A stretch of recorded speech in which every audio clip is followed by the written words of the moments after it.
away with and remember today is, Kate touched on it too, that Lawrence didn't grow from a village or from a little town. It was created. It was created practically overnight. You know, it was a business venture.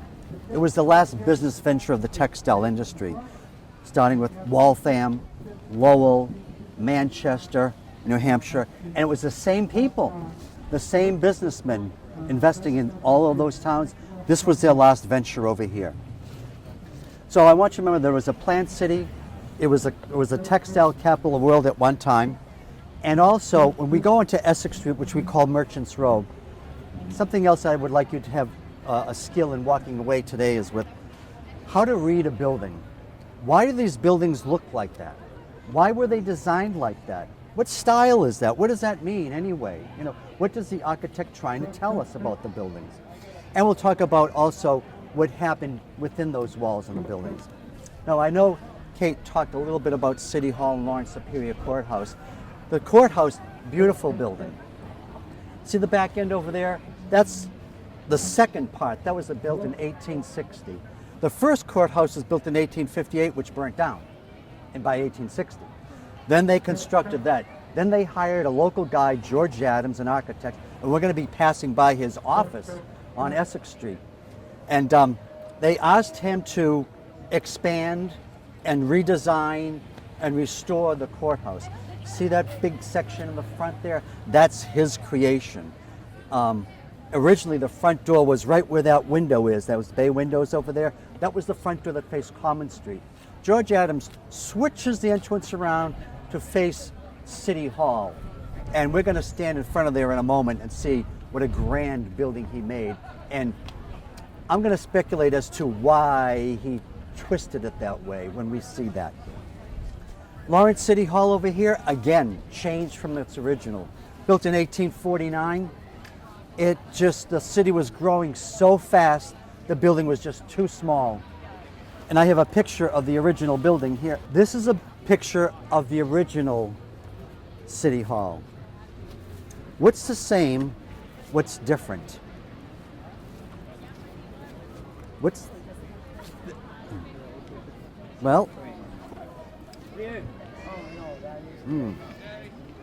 The only thing that's left of the original building in 1849 is the tower. See how far back the rest of the building is? The tower sticks out from the center. But now, in 1923, they called upon George Adams again, the guy that did the courthouse, to expand and redesign Lawrence City Hall. And when you look at it, look at the cream-colored brick. The first 4 floors, 3.5 floors, very clean looking, very classical looking, you know, not a lot of fancy detail to it. And then you look at the tower, and this tower is very elaborate, this Victorian kind of Renaissance revival swirling all over the place. It's a beautiful structure, and I'm so glad that they kept that. But you've got 2 different designs here, kind of like a neo-Georgian revival flat brick, and then the curvature of the tower. You see where the flagpole is? You see a shield underneath the flagpole comes to a V shape. If you look really close, you can see almost like an inverted peace sign. That's the symbol for Lawrence, the 3 rivers. We wouldn't be here if it wasn't for those 3 rivers. The Merrimack River, the central line, the Spigot River on the right side, and the Shawsheen River on the left. That's seen on our city flag, and it's seen on some public buildings. It's on this building, it's on the Oliver School on the other side of the common. So without those rivers, we wouldn't be here. It was the idea of a man named Daniel Saunders who approached the people that built Lowell and built Manchester and said, you know what? You have an opportunity to make a lot more money because there's a big drop in the waterfalls on the Merrimack River between Methuen and Andover. And if we dam that up, we can create a canal system that's going to power even more mills. So that was Daniel Saunders, the idea man. He pitched that idea to Abbott Lawrence, the money man, who put up the money, and then they hired Charles Sturrow, which Kate mentioned before, as the engineer man. So it was those 3 people that really got the city going. And it blossomed overnight. So what you have is industrial area by the river. Then you had some housing for the workers. Then you have Merchants Row, Essex Street, where people would buy goods. Then you have Common Street, the municipal area, where you have City Hall, Superior Courthouse, churches and schools, Masonic Temple. And then you have the public open space, the Lawrence Common here, and then you have the neighborhoods. So it goes right in a grid row. Unlike a lot of the other cities and towns around here, they're not planned in that way. And in particular Boston, you go through Boston, and it goes like this, except for when you get to the Back Bay. But Lawrence was a quickly growing town, and in 1845, when you're just getting started, there's like about 150 people here. 1858, not much longer after that, 15,000. So all those people that are working in the mill, they have money. There's some disposable income here. So merchants start to come up and say, like, we'll sell you the goods. So that empowers the creation of Essex Street. So let's take a walk across it. We'll go in the crosswalk over here. Now you saw the back end of this building. Look at this grand structure that George Adams has given us. It's in a, well, in the 1900s, late 1800s, architects, not only in Lawrence, but throughout the country, throughout the world, really employed lots of different styles in their architecture. And I would call this neoclassical because you have the classical elements of the columns, the Corinthian columns with the fancy capitals at the top, all carved out. But it's also, I would say, what we would call Beaux-Arts. Beaux-Arts is a type of architecture that came out of the, they called the Beaux-Arts, which was an art school in France for artists and for architects, and it just translates as beautiful arts. And they like to employ every style that they could. So whenever you see a building that's really, really fancy, it's probably in the Beaux-Arts style. He's shifted the front door, remember, from Common Street to Appleton Street on this way. And what he does is, by doing that, he's able to create a longer access to the building. Rather, when you have the front door on the other side, the building's kind of short this way. But by bringing it over here, you have a longer access so you can provide more rooms and halls. But what I like about turning the building to the west instead of the north side, you get a wonderful play of light on the building, which creates highlights and shadows, which you wouldn't get on the north side. If it's on the north side, you're always in shadow. The sun doesn't shine directly on it. But as the sun passes over, you begin to see more details. And I talked earlier about reading a building, and we're going to see this in a lot of different buildings. First floor is always designed to look heavier. See how the bricks are in sections that come out, then there's a row that goes back, then there's a section of bricks that come out, then there's a row that goes back. That's to mimic granite slabs and blocks to give it some weight. The next level up, the bricks become smooth. You don't have that in, out, in, out, in, out. It's smooth to give you an easier way to view up to the height of the building. At the top of the building, you have this wonderful cornice work. You see those little squares up at the top? That's called dental work, just like your teeth. Because they look on. Sometimes people call them piano keys, but the real word is dental work. And then above that, you have a design that goes around there that's repeated on this level over here. It's called egg and dart. Little eggs and a dart, little eggs and a dart. And these were designs that George Adams would have taken from old Greek and Roman buildings, and he's incorporating it into this structure because he wants to impress the public with his architecture, but also he wants the building to impress anyone that's going into it. And it's beautifully balanced. You have two wings, one wing on the left, one wing on the right that projects out, then the rest projects back. And you have those wonderful oval cartouches up at the top there. Nothing in them, but they're just designs to add a little more decoration at the top that run across the top.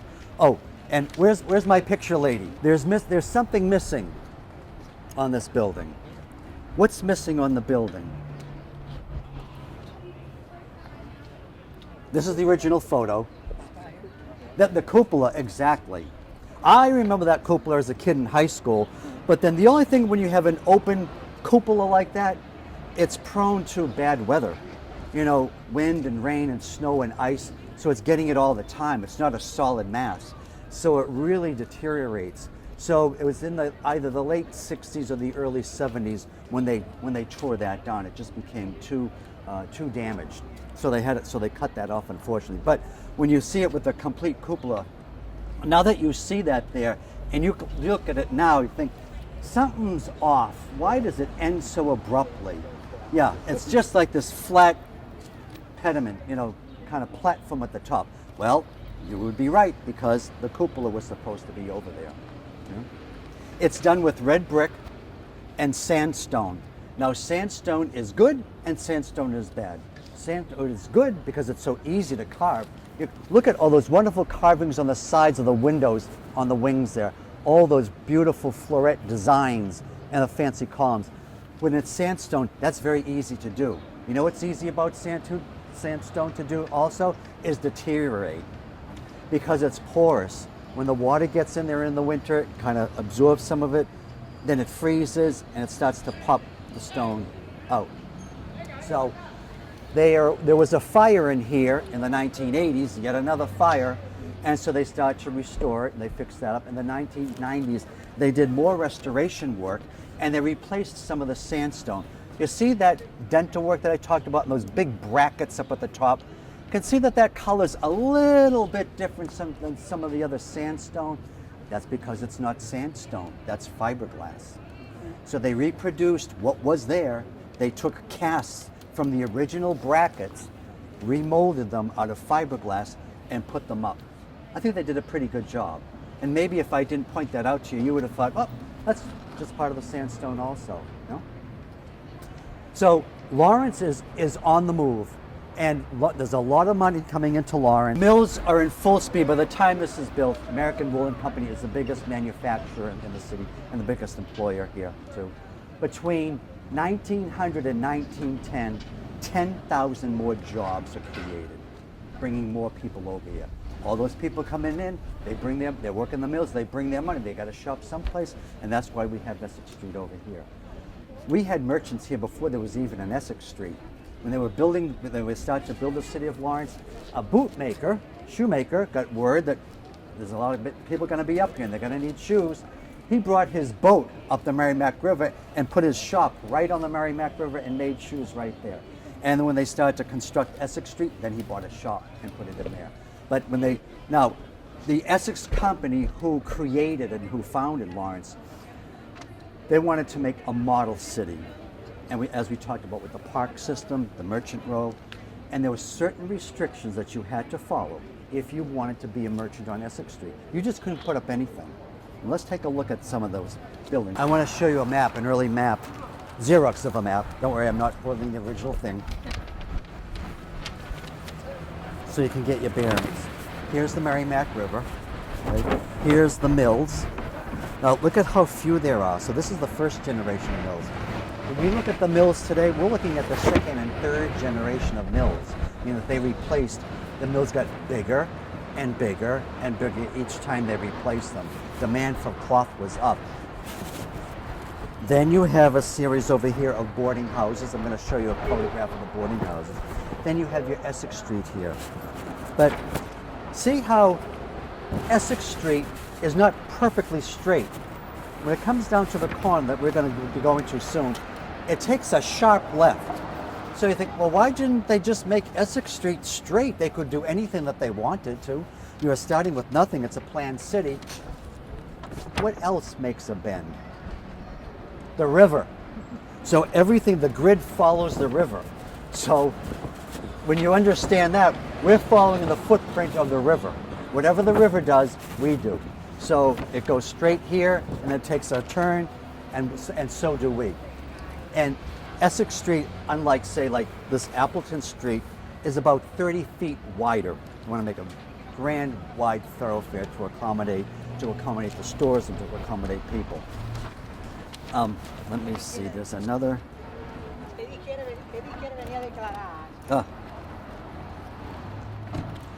If you wanted to build on Essex Street, the Essex company owned the land, so you would buy the land from them, And they said, oh, now you can build your store, but you just can't build any building. It has to follow a design code.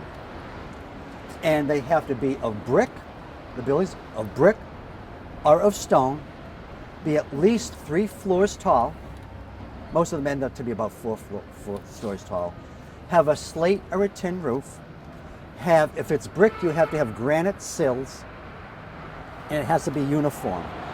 This was the first series of buildings that they would build.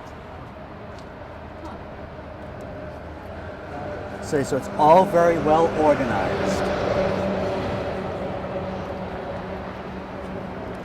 Well, that lasted for a while, and that's the original buildings.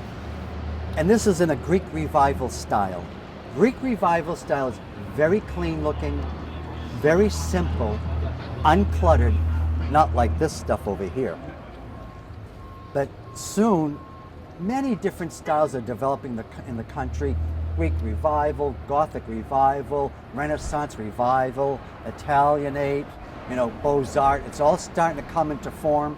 So Greek Revival has its initial start at the beginning of Lawrence in the mid-1840s, but then Italianate comes in.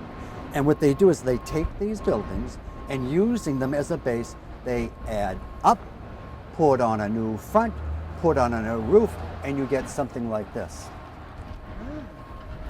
Now you can tell an Italianate building quickly and simply by if you look at the top. How is that top different, say, than in a Greek Revival like we have here? What happens at the top, at the very top? It gets very fancy, doesn't it? All those brackets up there and that fancy brickwork. In a Greek Revival, it would just be plain and flat, kind of like this wall right here. Look at the first 3 floors of this building. What happens at the 4th story? Do you think that was part of the original building? Look at that. The color of the brick changes, and then you've got, so that 4th floor was added on. So you had a building like this here, and then they just added up. And then they put on, again, those heavy brackets, like the brackets across the street. Those are bigger than those, but it's the idea of putting up a bracket. Those are our clues for the Italianate. So before that, it would have just had this very simple brick, granite sills, very clean looking. Another really good Italianate one, across the street. I don't know if you can see it, but it says Sweeney's Building, 1874. That was built by an Irishman, and it was a furniture store. And that was his furniture showroom and warehouse. And then his building went all the way to the back to Methuen Streets. Again, what makes that one an Italianate when you look at that? What are the clues there? Look at the top. That stuff at the top? That's very, very decorative top, right? Yep. And fancier brickwork. See the one next to it? It says, I don't know if you can read it, this the 2-story one. There's a, right in the middle at the top, it says 1939. Does that look like a 1939 building to you? No. That's the 3rd makeover. That building originally would have looked somewhat like the Sweeney's building over there, but then later on it lost 2 of its floors and was chopped down. Then it had a fire, and then in the 80s it was rebuilt.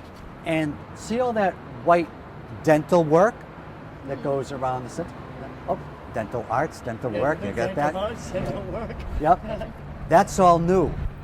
But they tried to make it look a little bit like the older buildings, to kind of like match it. So I give them that credit.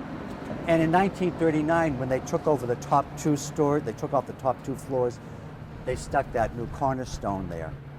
So we have the original one in the 1800s, 1930s, and then 1980s. So when we're looking at these buildings on the street, I want you to understand that what we're seeing isn't necessarily the original one.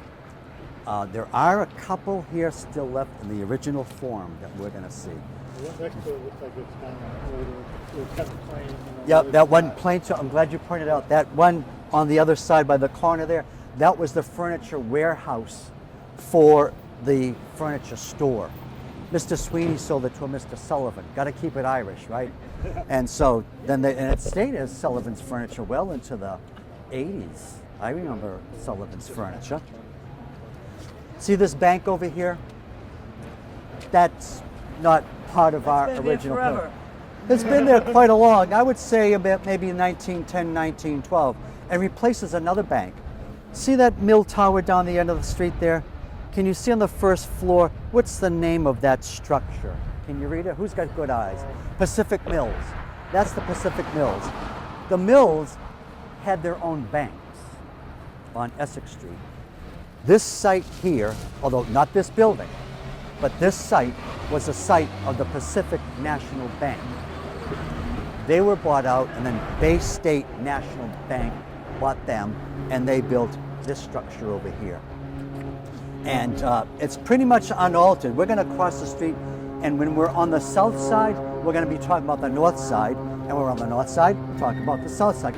Each day, they would produce 800 miles of cloth in one day. The mills never shut down. They were going on 3 shifts.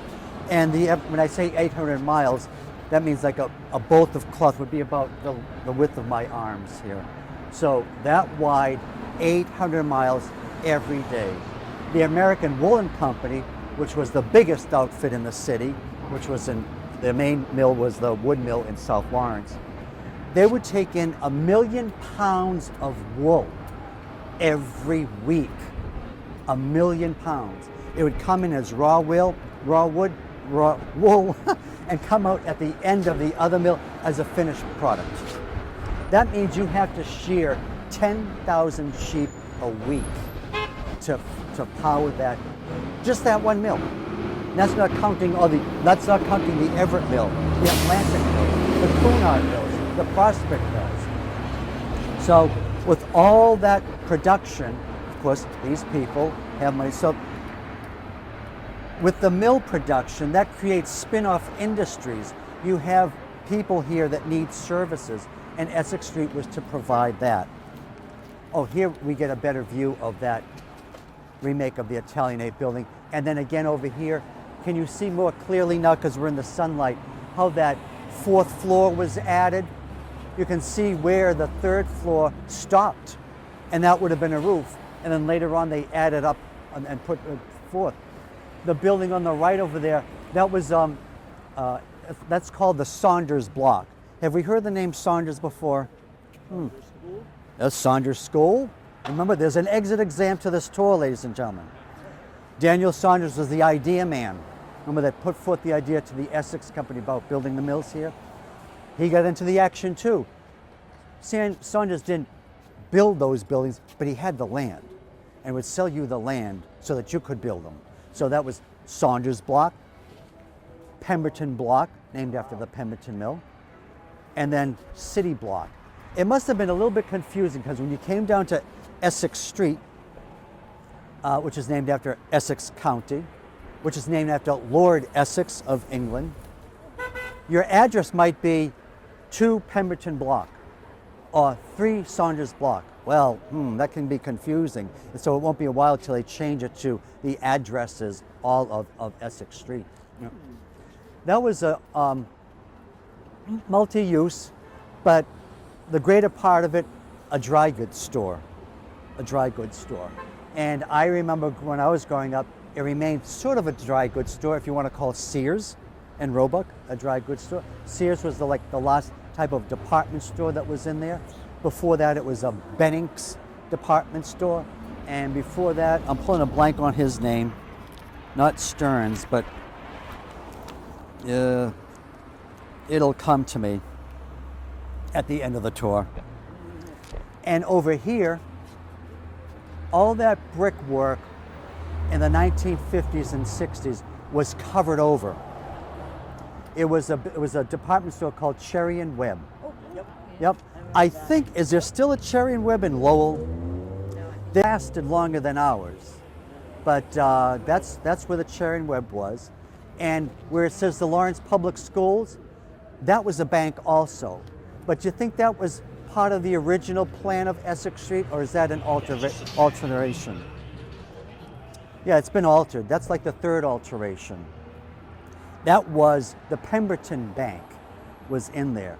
We have the Pemberton Mill, which was down on Canal Street. So that's where their bank was. And then the Lawrence Savings Bank came in and took that part over.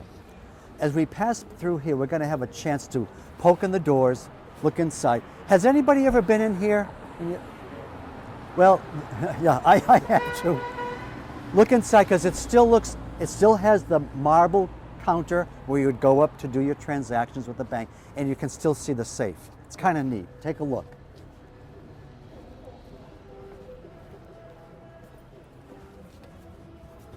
There's a safe straight ahead. Cover your eyes. And here's another remnant so that we always remember the bank.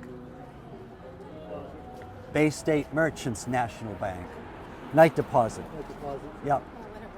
Yeah. Isn't that beautiful? Yeah.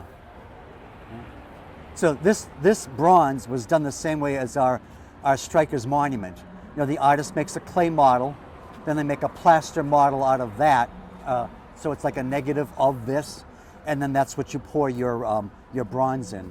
A bit of trivia about the 1912, the 1912 Strikers Monument.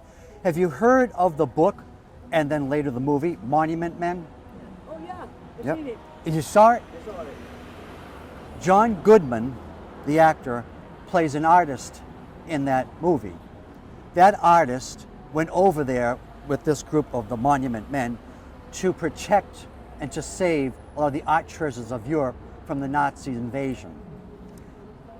In reality, now that's based on a true story, the story of Monument Men. John Goodman plays this artist, Walker Hancock, who was a real artist. He was a sculptor, famous American sculptor, lived in Gloucester. He was the teacher of our sculptor who did that monument. And he was his last student. So we have that last link to Walker Hancock, and to that whole school of Gloucester sculptors. Next time you're in Rockefeller Center, you know that golden statue of the god Prometheus? That's done by a Gloucester artist too, Paul Manship. So Gloucester, where our artist Daniel Altschuler still lives, was a very important center for American sculpture. And that's one of the reasons why I didn't know that his teacher was in the monument, and actually they hadn't made the movie yet when I first met Daniel, but I liked his work and I figured he's the guy to do it. You know, I love the trees coming in, but as a fan of architecture, it kind of blurs out a lot of the stuff on the buildings for you to see, But the trees certainly do soften the urban landscape in the town, This block here from that building down to the end is called City Block. And again, it would have looked like that photograph.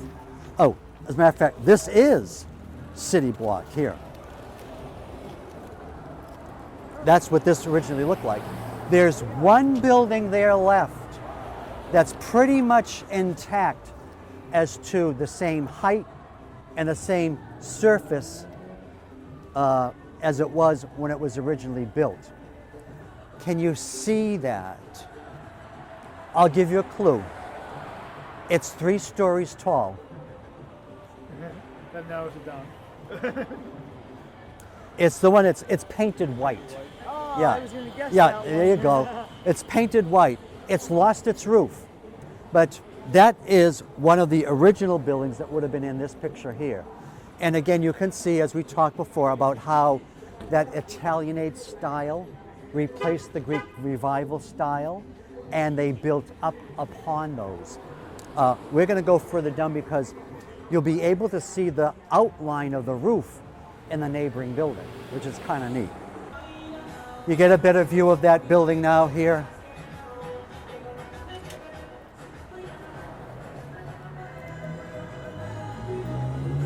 And can you see on this side now, see the roof line? The roof line is still there.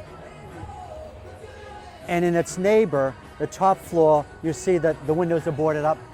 Look one floor down and you can see some darkened windows. But that's one of the few places, I think it's the only place that still has the original window design of 6 panes over 6 panes, like in our windows here. Now, I'm not saying that that's the original window, because I kind of doubt it. That would be like, 150 years old. But, so they must have been replaced at one time, but they replaced it in the 6 over 6, which is kind of interesting.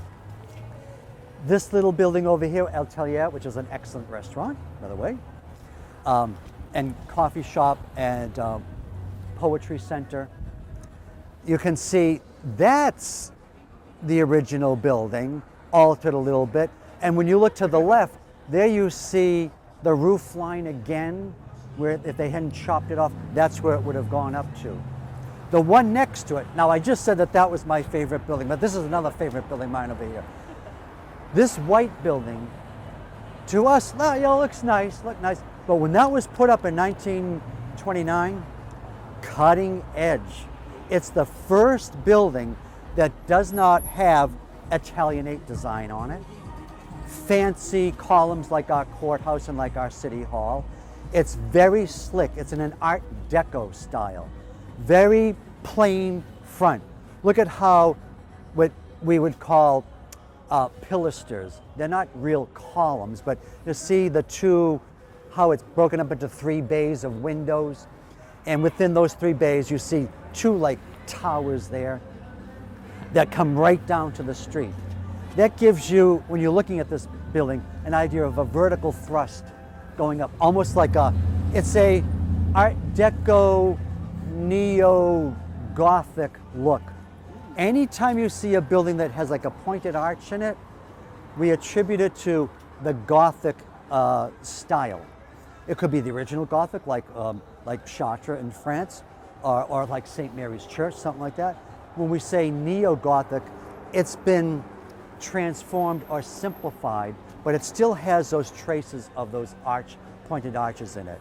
And that was very popular with the Art Deco movement, which comes out of Paris, France. Art Deco was to bring the arts in the industrial age, slick, moving, clean looking, moving forward. This building does that. And see where there were 2 flagpoles on the top. Just below the flagpoles, you see some fancy work. And if you look really hard, you can see the initials of the original occupant of that building and who built it.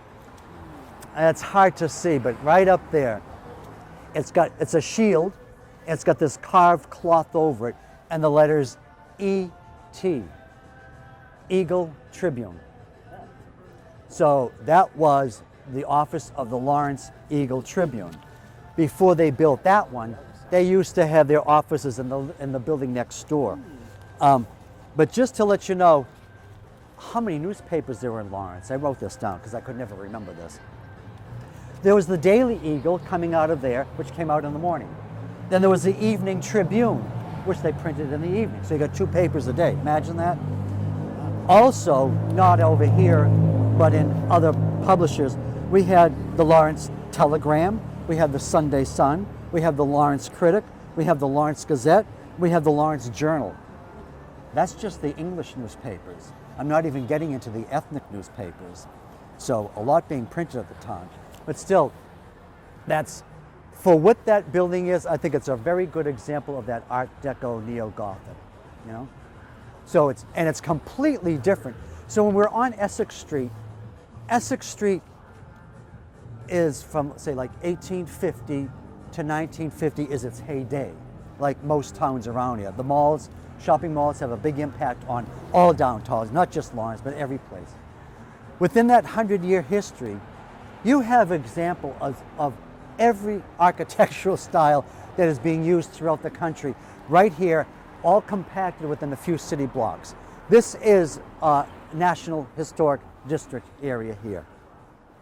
From Jackson Street, which is 2 blocks down that way, all the way up to Amesbury Street on the other side. So that's our focus today. Next to it, as I said, was the other Eagle Tribune building. Before they built that one, they added on. And I just noticed, I'm going to have to talk to these folks. Look at that. What does that say? Essex Tribune. We're going to have to call the Lawrence History Center and say, we got to change that.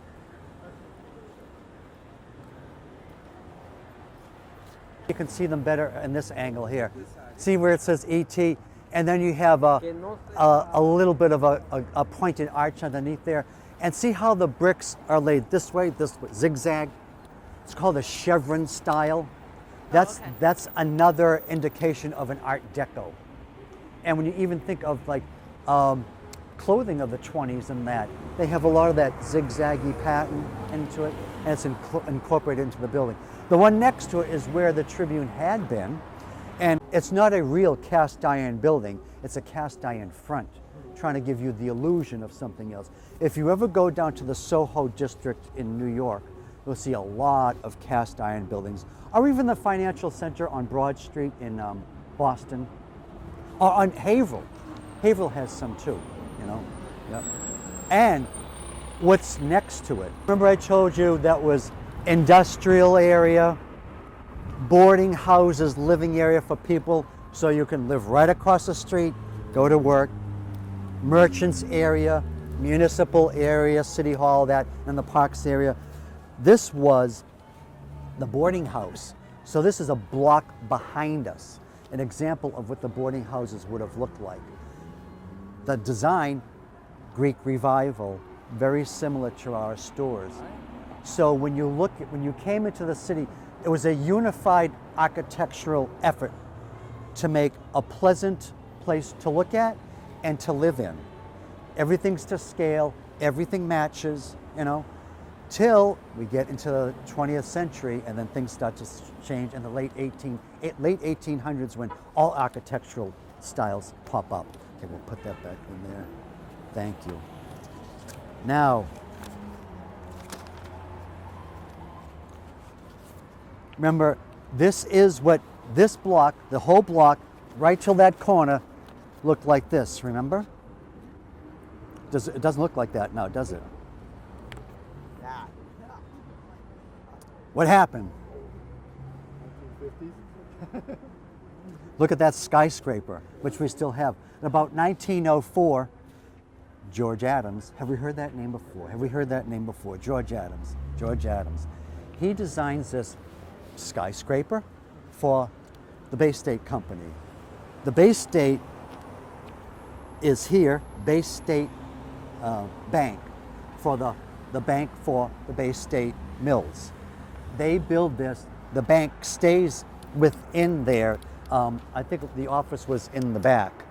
And why I say that is that when you look, last time I looked in there, a lot of marble on the inside of the store in the back over there. So that's a dead giveaway that it had to be a very important office. So that was for the bank.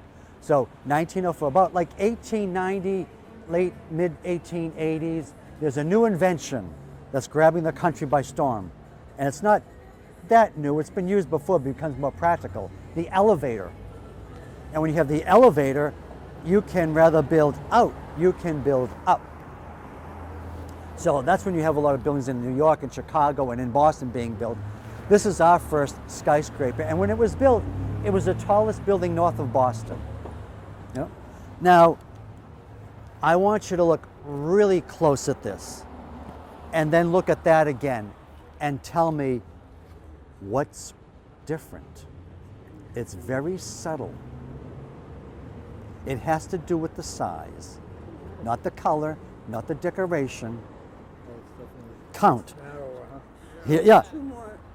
They've added, here's the original center, right there where it says Bay State, one wing, one wing. Boom. Shortly after it's built, it's enlarged.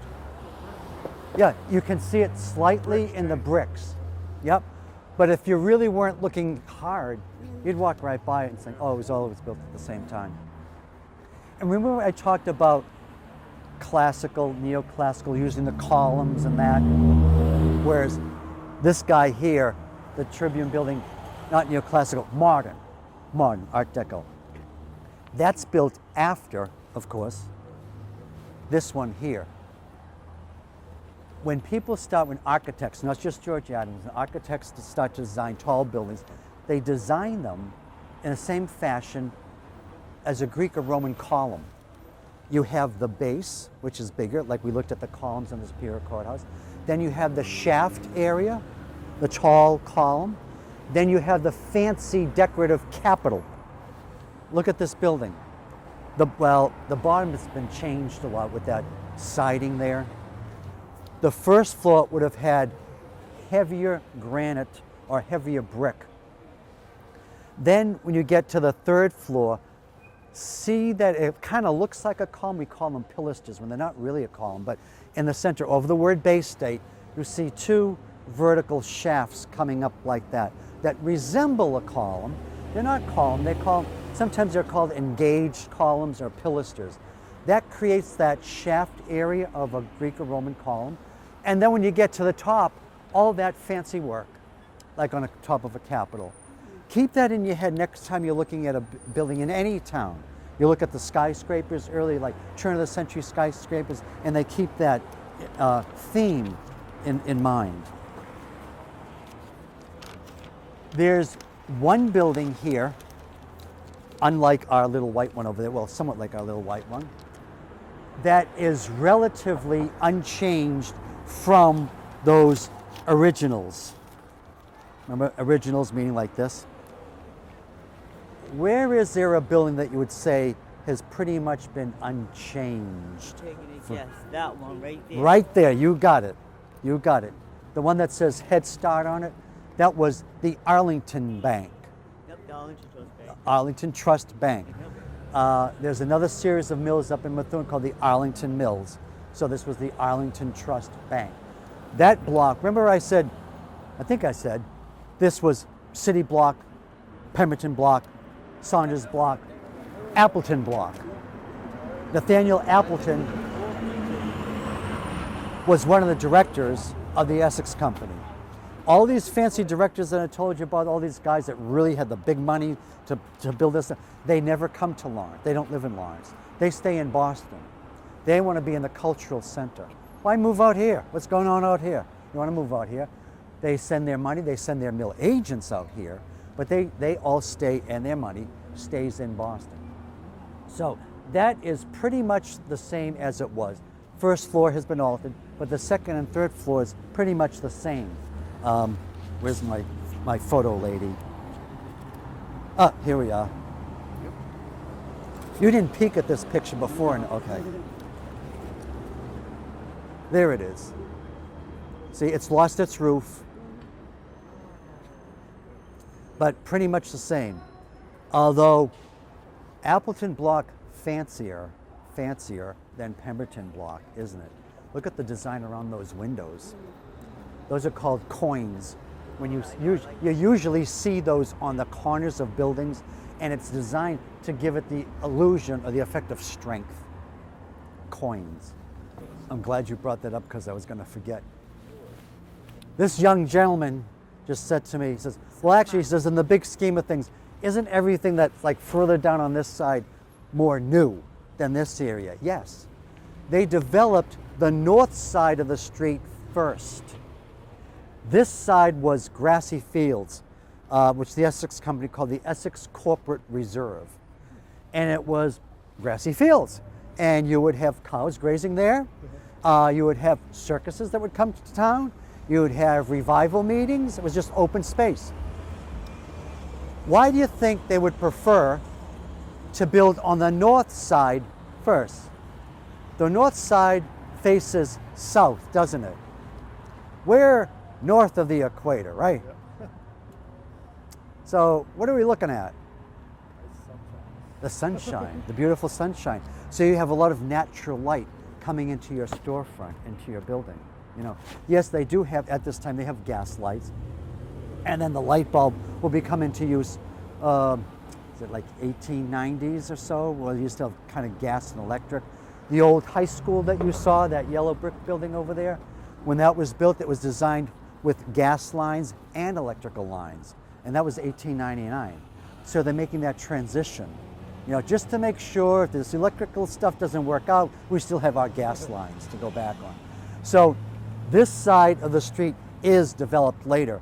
Not that much later, because I'm talking like 1870s, you know, so, but it is empty, and this side is all occupied. Okay, this is always saying don't walk. Oh, that just turned. So that style of building went all the way to the next corner there, but not for long. Artemis Stearns, one of our first dry goods merchants, builds that brownstone there. That's the second one to be there. He first opens up a dry goods store in a building that looks like that. Then he adds up a couple of floors. Then he purchases a building behind him and has a tunnel and a bridge to connect it. I think, didn't Jordan Marsh, way back when, have a bridge that connected that you went into like another store? It wasn't unusual for department stores in the city as they expanded to annex other buildings, and they would build a bridge for you to get to them, or a tunnel even. So 1854 is when he first alters the building, when he establishes his business there, 1854. Then 1887, he puts on this new brownstone, sandstone facade. Very fancy. It's designed so it's a beautiful building. He wants you to be enticed to come into his dry goods store. Here we have three beautifully preserved, really, except for the first floors that have been altered quite a bit. But when you get to the second floor above, look at how beautifully preserved those buildings are. And that's not by accident. Well, actually, it is by accident that they're not altered and changed. So you have Stearns there, and oh gosh, you can't see it through between the second and third floor, it says Stearns Building, carved second and third floor. But if you got really good eyes and you look between the first and second floor, you see some fancy scroll that goes like this, looks like a script. If you look really close, it says A. Stearns. So the name of the store is carved there, and then in bigger block letters further up, just so that you know where you are, you know.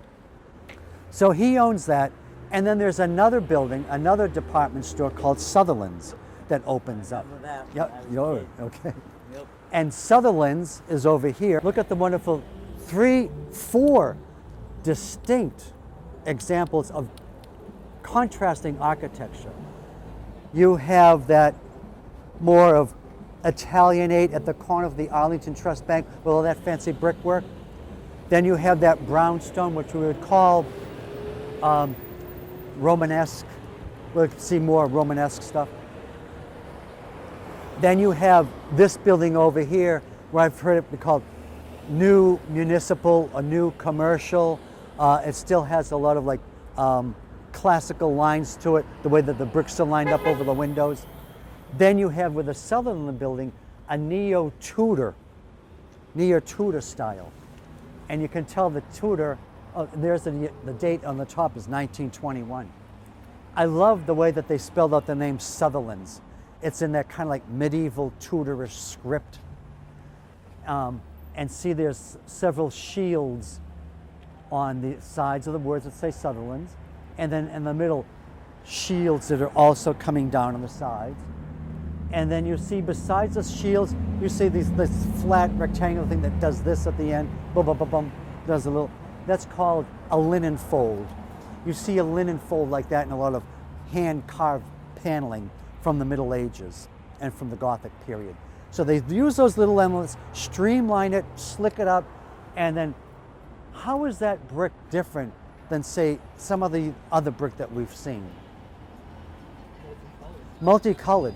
Yeah, it's called Flemish bond, when they alternate the colors in it. So that's of a Flemish bond type, as well as the building next to it. Later on, picture lady. Sutherland's is going to buy out Stearns, and they're going to take all of these buildings, connect them, break through the walls, connect them, and open up a big Sutherland's department store.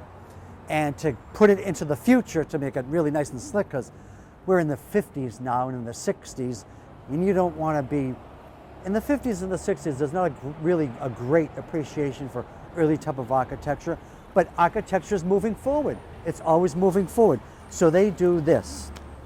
They cover it. I remember that. Yeah. I remember See, that. thank you, Anita. They cover that. And what they did us a favor because they got their slickness, but it was like a curtain. I always thought when that was up there that they just smashed and, went ahead and altered the old facade. No, it was just like this curtain. And so it's left it preserved as it was. So when they removed this, is that in the 90s, maybe late 80s? All of this was behind it, untouched. That's pretty fast-sighted. Yeah, yeah. That's the one thing good I can say about aluminum siding too, is when it goes up, it protects, unless they really messed it up, whatever's there. Okay. Now we're going to go back to our corner and cross the street, and from the north side, look south. Now, you probably know that that Santander Bank is not an original building. And you probably know that that gray and black structure over there, that's not an original building. That wasn't in the Essex Plan Company. These buildings replaced these two buildings.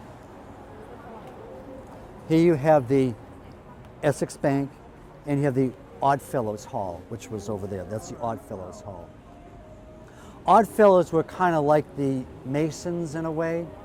The Masons was formed as a guild, meaning a guild of Masons, people that worked with stone. The guilds go back to the Middle Ages. The Oddfellows were these other guys that were smaller in number and not enough that they would have their own guild. They were the Oddfellows. So then they formed their own Oddfellows Union. And they did a lot of philanthropic and social things, and like the Masons did too. And when you think of it, just about every town that you go through, you'll see like an Oddfellows building. Methuen, Georgetown, wherever you are, there's always like an Oddfellows Lodge, Oddfellows Temple, and that's where ours was.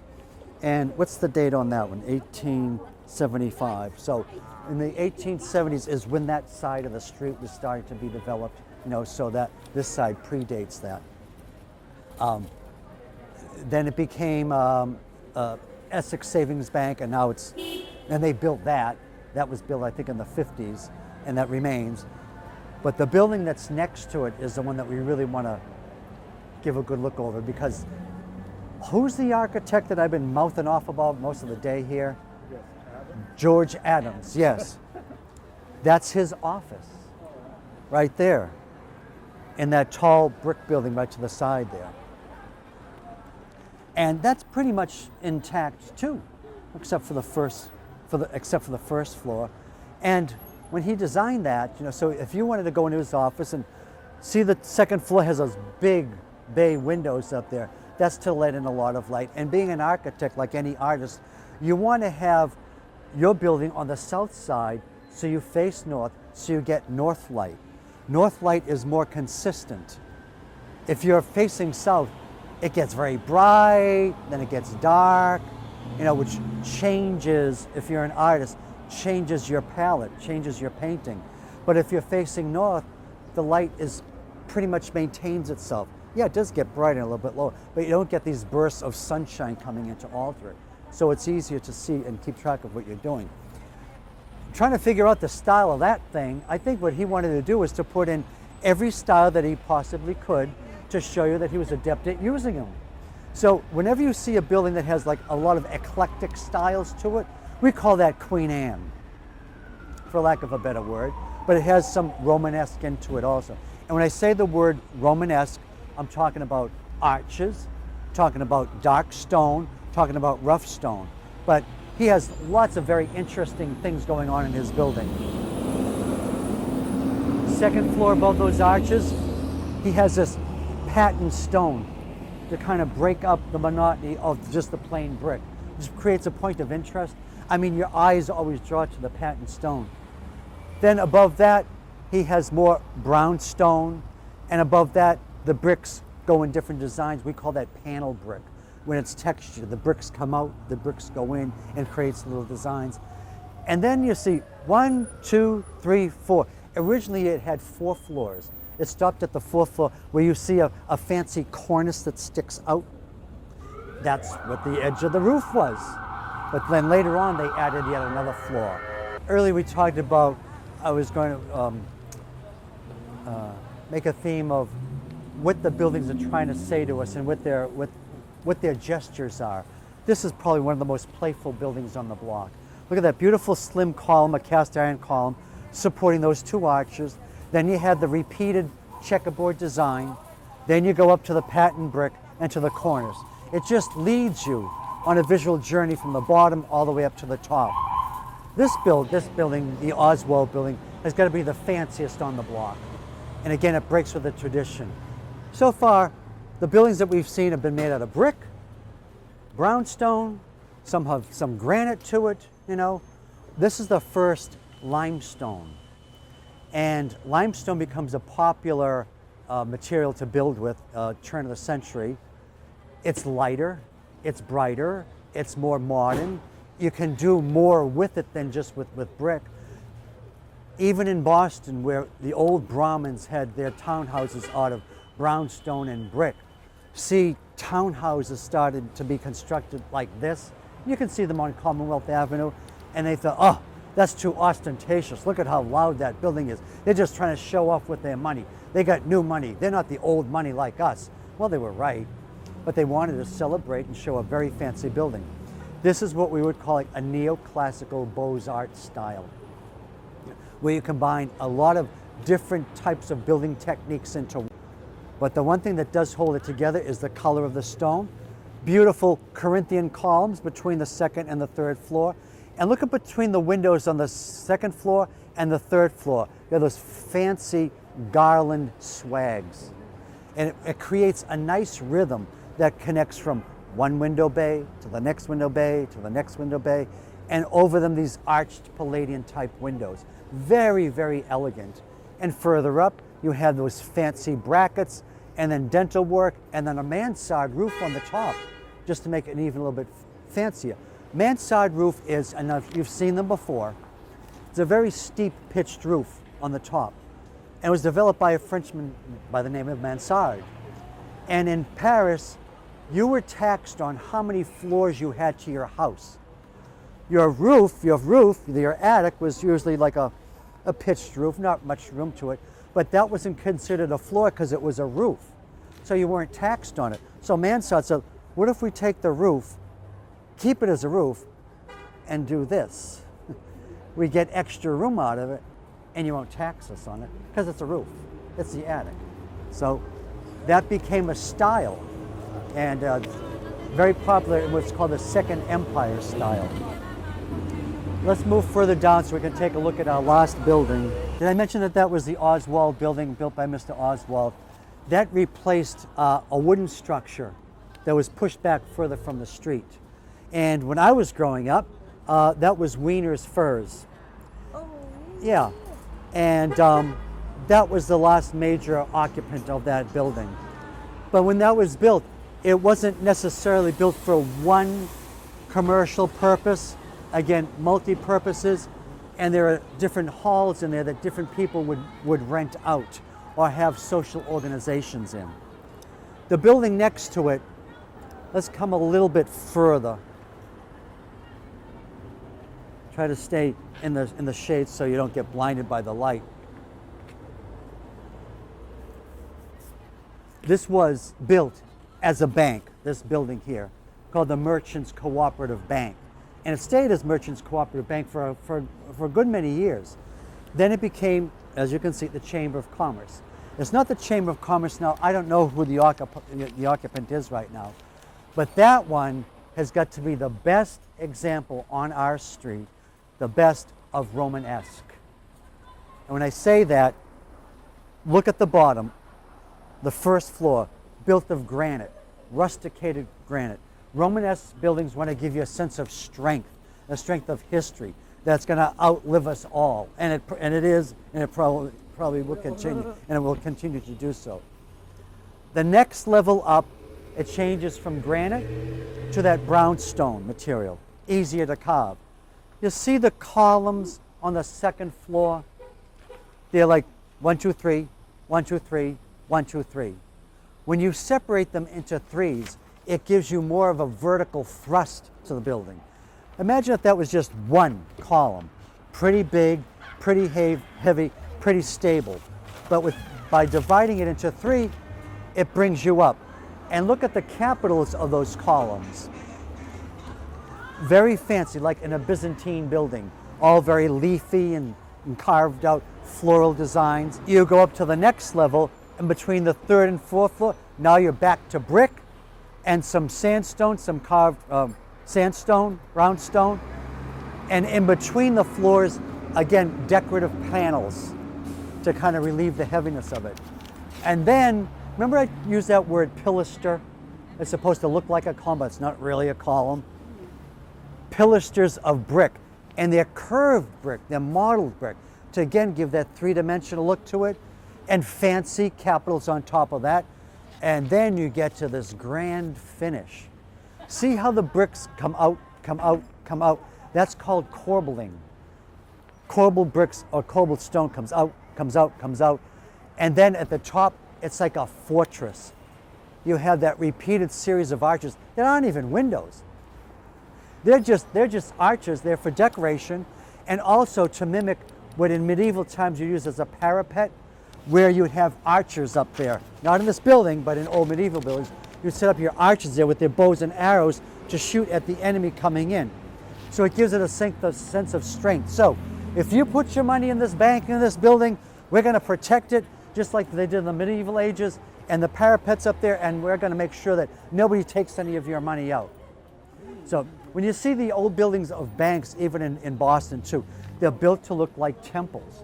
They are temples of commerce. So when you put and in the ancient days, temples in Greece and Rome, they were all the treasuries of your town, of Rome or Athens, went into the temples. They had a back room. They had the temple section for the god, another room behind that for the spoils of war, or for the monies of the city. When the banking system is created, they try to mimic the idea of a temple. Safe place to put your money. Safe place to put your money. So we've gone from Greek, there's nothing further from Greek revival than these two guys. Remember, Greek revival is very plain and simple over here. Then we get to the elaborate Beaux-Arts, neoclassical, very light, very airy, very graceful, right next to our Romanesque, strong as a rock building, which says what it is. It's a place to keep your money.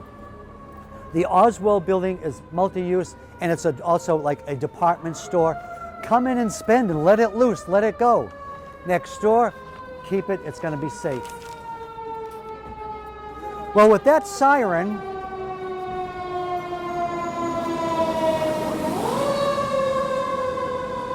announces the end of our tour. So we've done within 2 blocks of Essex Street, and we've seen close to a dozen different styles of buildings. So what I want you to walk away with is that, yes, this was our planned merchants area. But within this small radius here, you can see the whole history of architecture of the country, which was fueled by capitalism, which was why the mills were here to make money.